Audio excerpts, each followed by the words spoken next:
Hello बच्चों, आज हमारा क्वेश्चन है एक्सरसाइज 6.3 से क्वेश्चन नंबर 2 करेंगे। Find the values of the unknown x and y in the following diagram. भाई हमें इस डायग्राम से क्या करना, एक्स एंड वाई की क्या निकालनी, वैल्यूज निकालनी। अब आप डायग्राम में देखो भाई, हमारे एक ट्रायंगल बना हुआ है, ये हमारा ट्रायंगल है। अगर हम ट्रायंगल को देंगे ए बी और सी, ए बी सी एक ट्रायंगल, लेकिन ये हमारा एक्सटीरियर एंगल है। एक्सटीरियर एंगल क्या दे रखा, 120 दे रखा। तो सबसे पहले अगर हम देखेंगे एक्सटीरियर एंगल की प्रॉपर्टी देखेंगे, तो जो एक्सटीरियर एंगल होता है ये हमारा बाहर बना होता है, इन दोनों एंगल का क्या होता है, ये सम होता है। ठीक है, जो एक्सटीरियर एंगल होता है हमारा, इन दोनों एंगल का क्या होता है, सम होता है। तो भाई हम कई तरह से निकाल सकते हैं, या तो हम x + 50 = 120, तो हमारा x निकल जाएगा। या तो हम पहले इन दोनों का, ये एंगल एक लाइन पे, ये एक सीधी लाइन होती कितनी की होती, 180 की। अगर यहाँ पे हम एक एंगल बनाते हैं तो इन दोनों का जो सम होता है वो भी 180 होता है। भाई यहाँ जैसे बन रखा, ठीक है। या तो आप 180, इनका सम जो होता है 180 होता है, 180 में से 120 माइनस कर दो, y निकल जाएगा।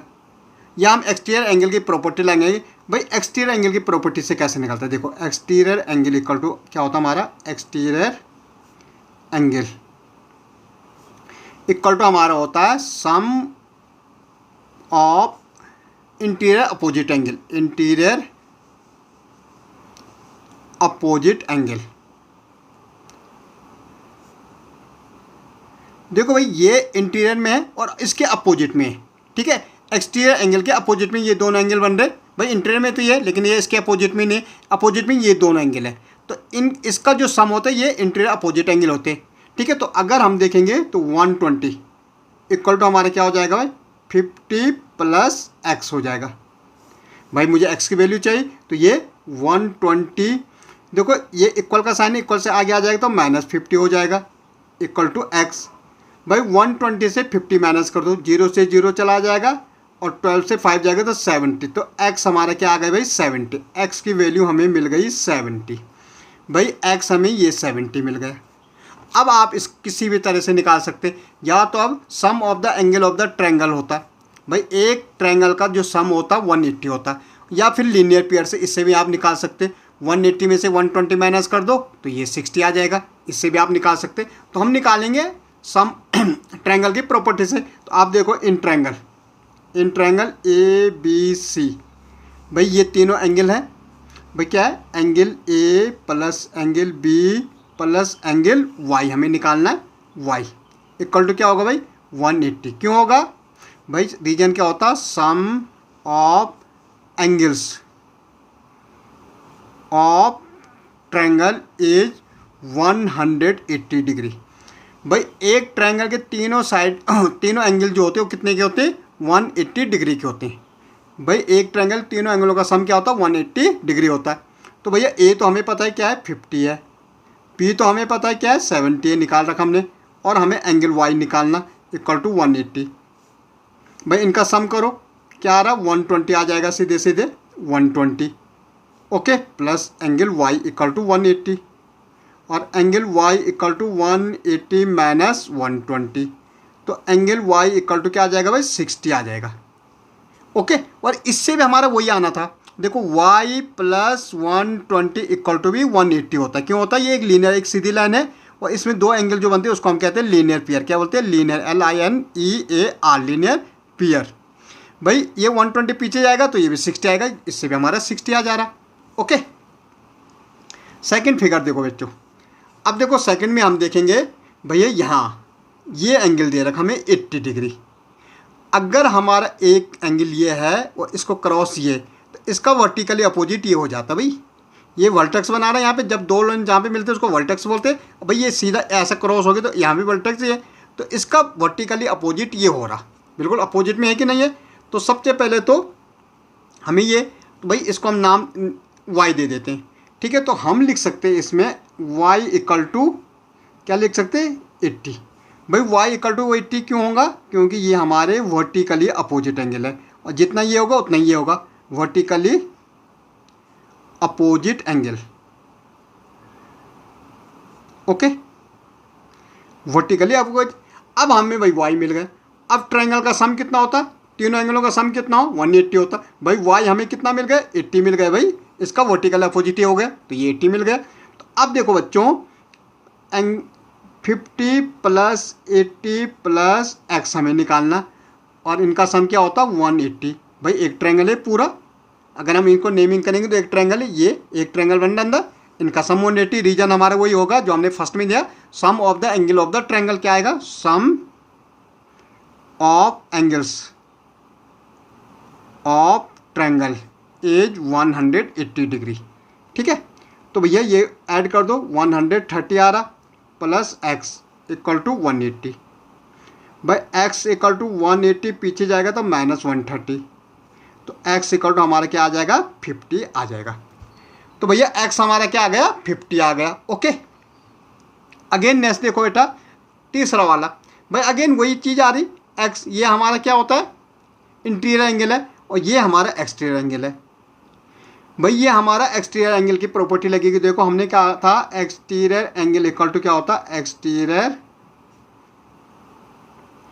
एंगल इक्वल टू क्या होता है, sum of interior opposite angle या opposite interior angle, interior opposite angle. भाई जो इंटीरियर में अपोजिट होते इसके वो हमारे उनका सम होता। तो x इक्वल टू क्या हो जाएगा भाई 60 प्लस 50। भाई x इक्वल टू कितना हो जाएगा 111 और 10 होगा, सॉरी 110। भाई अपोजिट इसलिए कह रहा है ये इसका नहीं होगा, इन दोनों इसके अपोजिट क्या है ये दोनों है। ओके, तो 110 हो जाएगा। भाई अब हमारा 110 आ गया, x तो हमें निकल गया और y को हम दो तरह से निकाल सकते हैं। या तो हम निकाल सकते हैं x plus Y equal to क्या होगा 180। भाई एक सीधी लाइन पे है तो इसको हम कहते हैं लीनियर पेयर। एक सीधी लाइन पे अगर दो एंगल बनते हैं उसको हम कहते हैं लीनियर पेयर। ठीक है, x हमें पता है भाई क्या है 110 और y इक्वल टू 180 और y इक्वल टू 180 माइनस 110, तो y इक्वल टू क्या हो जाएगा भाई 070 हो जाएगा। या तो आप sum of the angle of the triangle से निकालो। भाई ये भी 180 से माइनस को ये भी आएगा सेम। ओके, अब देखो बेटा फोर्थ पार्ट में। भाई यहाँ भी देखो ये हमारा एक वर्टेक्स बन रहा है, ये सीधी जा रही लाइन ये यहाँ, तो इसका अपोजिट क्या हो जाएगा ये हो जाएगा वर्टिकली अपोजिट एंगल। तो यहाँ भी हम लिख सकते हैं भाई x इक्वल टू हमारा क्या हो जाएगा 60। भाई क्यों हो रहा, ये हमारा बन रहा vertically opposite angle, vertically opposite. Okay, ये हमारा वर्टिकली अपोजिट एंगल है भाई। तो हमें x मिल गया। भाई y को हम निकाल सकते हैं, कैसे निकाल सकते हैं भाई, sum of the angle of the triangle. भाई 30 है, ये x हमारा कितना आया 60 आया और प्लस y इक्वल टू क्या 180 डिग्री और वही रीजन क्या sum of angles of triangle 180 degree. Okay, तो ये 90 हो जाएगा प्लस y इक्वल टू 180। तो भाई y इक्वल टू 180 माइनस 90, तो y इक्वल टू क्या आ जाएगा भाई 90 आ गया। तो y हमें क्या मिल गया 90 मिल गया। ओके, ऐसे नेक्स्ट भी देखो भाई सेम है, ये भी हमारा वर्टिकली अपोजिट बन रहा है। अब देखो तो एंगल y इक्वल टू हमारा क्या आ जाएगा 90, सेम रीजन वर्टिकली अपोजिट। भाई दिख रहा होगा आपको कि क्या बन रहा वर्टिकली अपोजिट बन रहा, अपोजिट एंगल। ओके, अब y मिल गया।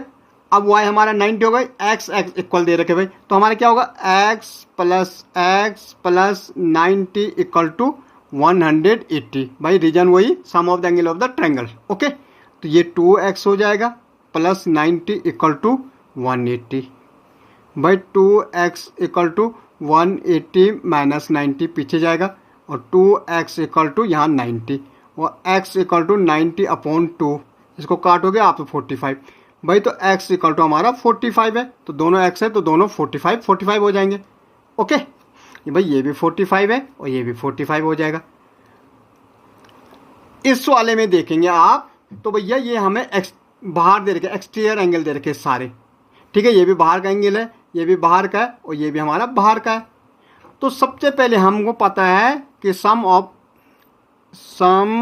Of exterior angles of a regular polygon. Polygon क्या होता है? रेगुलर पॉलीगॉन क्या होता? 360।